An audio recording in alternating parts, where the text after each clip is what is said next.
नमस्कार, आपका बात 25 में स्वागत है। और आजकल बड़े कई तरह के झूठों की बात हो रही है। तो जब झूठों की बात हो, जिन लोगों ने झूठ का माया जाल फैलाया हो, जिन्होंने अपनी भाषाई क्षमता को झूठ के एक तंत्र में बदल दिया हो, जब ऐसे महान विदूषियों और विद्वानों का नाम लिया जाएगा, तो उसमें अ, सुश्री अरुंधति राय एक मुख्य रूप में इस मानी जाएंगी कि उन्होंने इतना झूठ बोला है, इतनी बकवास की है। और जो आतिश तासीर हैं, उन्होंने कहा था कि अगर भारत का कोई भी विरोधी मिल जाए, वैसे आजकल तो उनको वीजा वीजा नहीं दे दिया, जो भी उनका अधिकार था वो छूट दिया, वो उसमें तो ऐसा तो नहीं करना चाहिए था, लेकिन चलिए हो गया। उन्होंने कहा कि भारत का कोई भी विरोधी मिल जाए जो कि भारत को नुकसान पहुंचा सके, भारत को गाली दे सके, भारत को तोड़ सके, तो अरुंधति राय, सुश्री अरुंधति राय तुरंत उसके साथ में जाके खड़ी हो जाएंगी। ऐसा कश्मीर के जो पृथकतावादी हैं उनके बारे में बोला है, जो पाकिस्तान से जो आतंकवाद के जो जत्थे आते रहे हैं उसको वो मानने को तैयार नहीं है। 26/11 में जो बम्बई में हुआ था, तो उन्होंने कहा कि भारत तो ये इसको डिजर्व करता है, ऐसे तो और बहुत सारे हमले भारत में होने चाहिए। तो इस तरह की विकृत दृष्टि रखने वाले और ना जाने कौन कौन सी बातों को उन्होंने झूठ बोलने का जो है वो लगातार झूठ बोला है उन्होंने। और वो विदेश में जाके झूठ बोलती हैं, भारत में उसको झूठ बोलती हैं, लेकिन भारत में बहुत सारे बुद्धिमान मित्र जो हैं उनको सर के वो उठा के घूमते हैं। वो ये मानते हैं कि भारत की अभी जो वास्तविक स्थितियां हैं, परिस्थितियां हैं, उस पे सुश्री अरुंधति राय जो कमेंट करती है वो बड़ा महत्वपूर्ण होता है। और उसी से वो भारत को और भारत में जो कुछ हो रहा है या नहीं हो रहा है उसको समझने समझाने की जो है वो प्रयास करते रहते हैं। एक बार किसी एक विद्वान मित्र ने अरुंधति रॉय के बारे में बड़ा ही लंबा सार गर्भित किस्म का लेख फेसबुक पर डाल दिया था। तो मैंने कुछ इस तरह की बातें लिखी तो उन्हें बड़ा आश्चर्य हुआ। उन्होंने कहा अच्छा। तो मैंने कहा अच्छा क्या है, आप देख तो लीजिए ना कि ये जो बोल रही हैं उसमें कितने तथ्य हैं और कितनी हवाबाजी है और कितना झूठ है।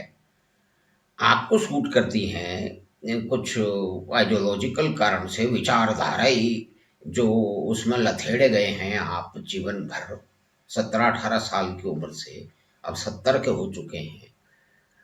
तो उसके कारण वो जो भी कुछ कड़वी बात भारत के बारे में बोलती हैं, जो भी उल्टी बात बोलती हैं, जो भी झूठ बोलती हैं, जो मिथ्या का जाल करती हैं, आप उसको बड़ा पसंद आता है क्योंकि उसके बहुत सारे कारण हैं, लेकिन वास्तविकता तो है नहीं। तो वहां वो ही नहीं, उनके बहुत सारे मित्रों को बड़ा आश्चर्य हुआ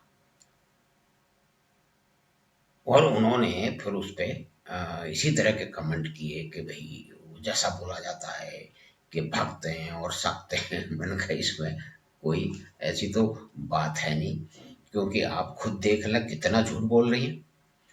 सुश्री अरुंधति रॉय विदेश भर में जाकर के और अलग अलग उन्होंने लेख लिखे।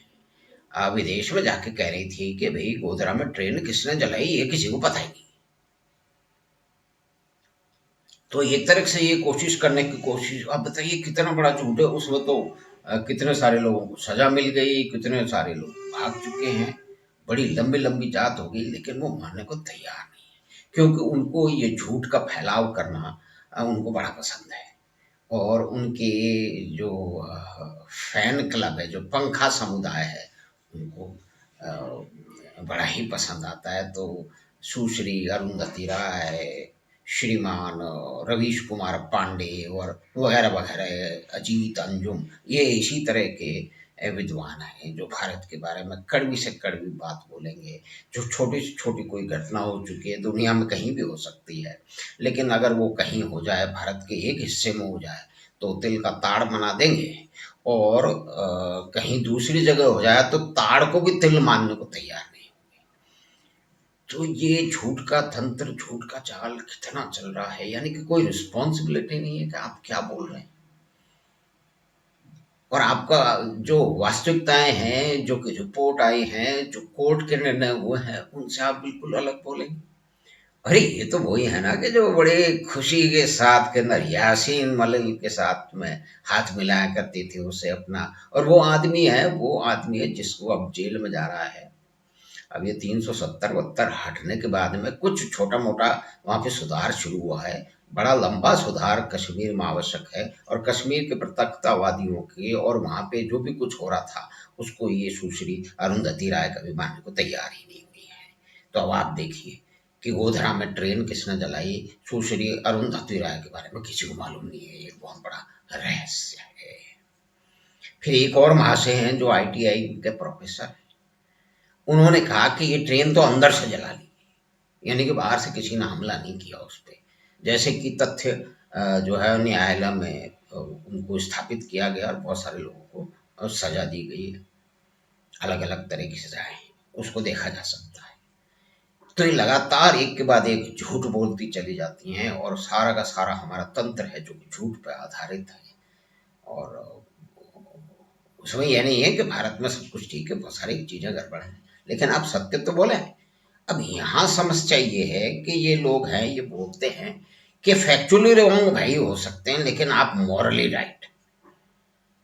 अब मॉरली राइट होने का क्या मतलब है?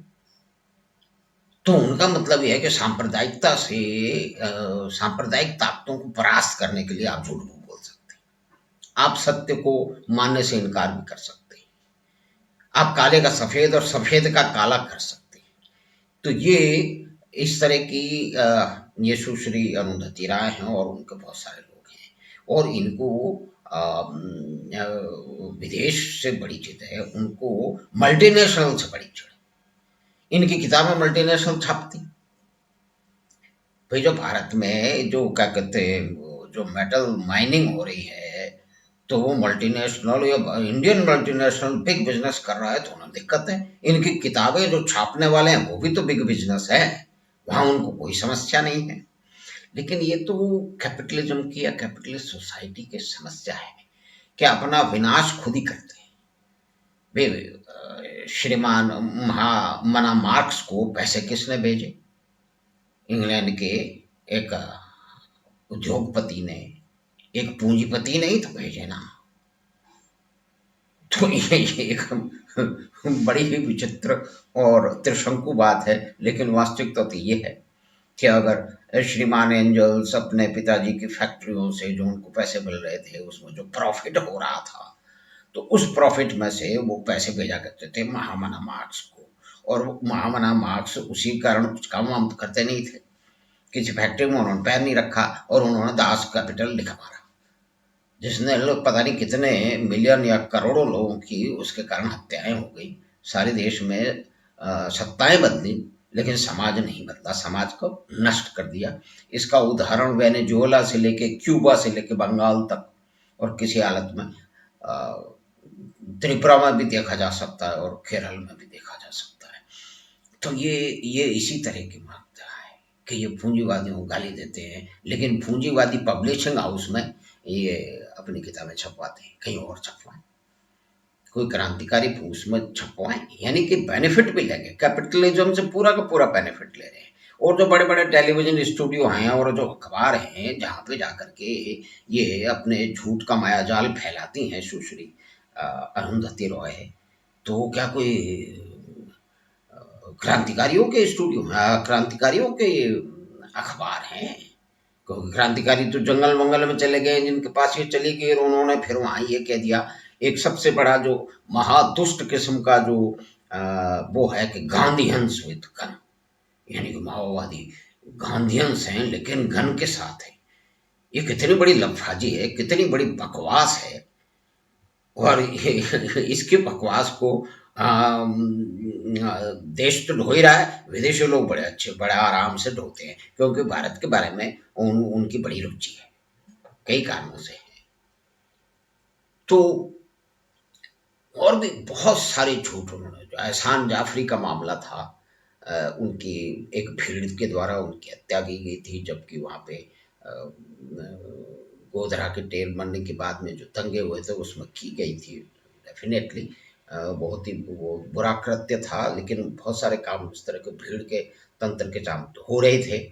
तब उन्होंने कहा कि उनकी पुत्री का भी जो है बलात्कार किया गया, जबकि वास्तविकता ये है, जो कि एहसान जाफरी के पुत्र ने भी मानी है, कि वो उनकी पुत्री तो उनके साथ रहती नहीं है। तो और भी किसी तरह के, चाहे तीसरा से तलवाड़ हो, चाहे ये हो, चाहे रवीश कुमार, ये लगातार झूठ बोलते हैं और झूठ का माया जाल ये फैलाते रहते हैं। तब आप देखिए कि यासीन मलिक के मित्र हैं और कैपिटलिज्म को गाली देते हैं, और सारा पैसा उनको वहीं से मिलता है।